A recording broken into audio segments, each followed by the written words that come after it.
That's because global shadows is off. And what we can do is add some lighting as well. We can make it nighttime outside.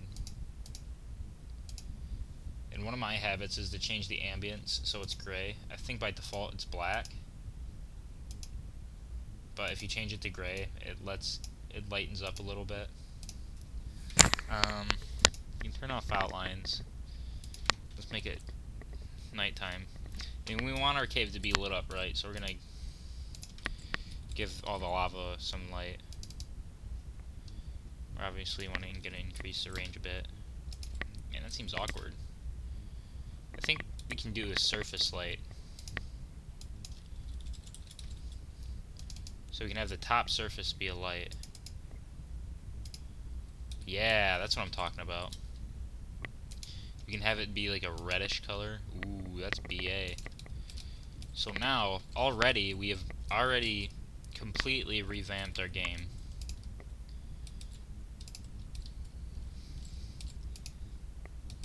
And it feels good to add this lighting. It does make our conveyors a little messy, and I might rewrite some of the conveyor scripts in them. Oh, this one's upside down, so let's fix that. Make it the right way.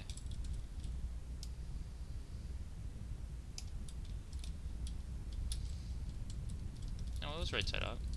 It's just glitching out. I just had to move it a little bit. So we already got freaking sweet, some sweet lava. So now that we have this, we might be able to. What can we do now, guys? Let's run a test, see how it looks in game. Gives it a night feel to it. So I really like the feeling that I'm getting from this game so far. It's got like a good atmosphere. But of course, this first area is going to be modified when we begin actually building, and I'm going to lock all the parts so people can't use them. So let's take a quick little run. I'm going to lock all the parts that people can't use with the script. So that'll be another exercise in a sense. I did not land on the bottom, but it's up to people to solve the puzzle. Solve the puzzle of making it a cube and not a... Depending on your graphics, it won't render everything either, so it doesn't really matter too much. It matters on their computer if it looks perfectly good. So you go over this corner, it's not there, and then it renders. I think that's only for Studio anyway, because Studio has increased render distance, no matter your graphics setting. So what we can do now is... we can add a unique element to it, right? So we can make these just out of... we could have...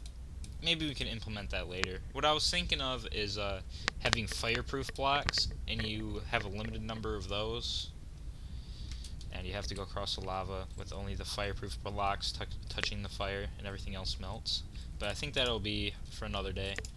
So what we can do now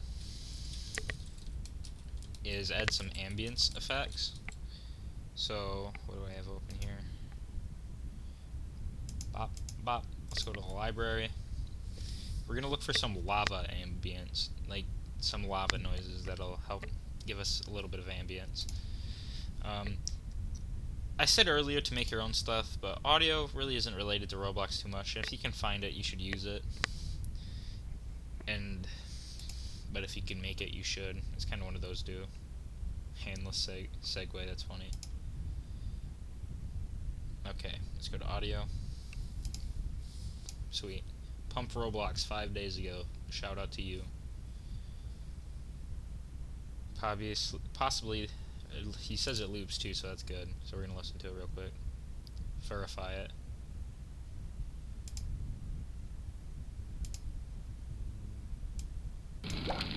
Oh,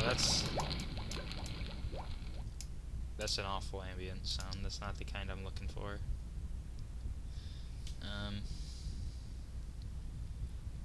I guess I can pause it and look for a sound. Found a pretty good one. Shout out to Cracky4 for it. So we're going to run a cute little script here. Have a sound in it. Have that ID be of the sound that we just found. Have it loop.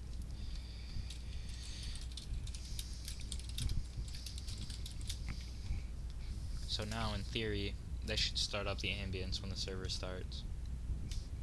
Yep.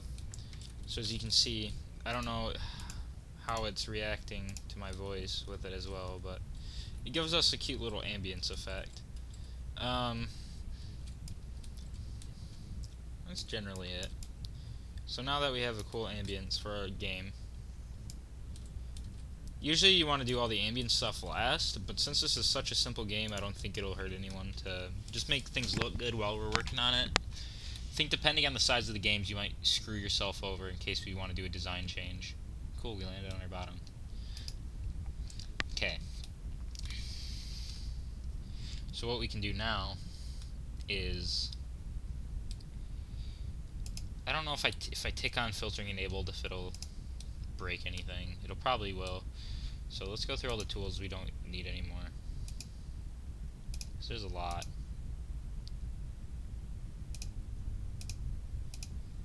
Okay, we got a reset. That's not needed anymore in modern Roblox plane. That's not needed because I got rid of that resize tool. I think I'll keep it. Paint bucket, clone part, delete tool.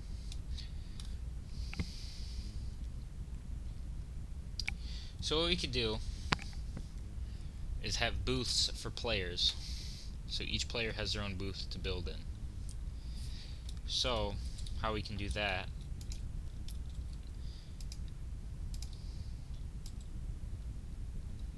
we can extend this out a bit, open it up. You know what, I can do this. So now we're going to allow multiple people to be able to play without each other breaking, without worrying about griefers. Just move all our parts.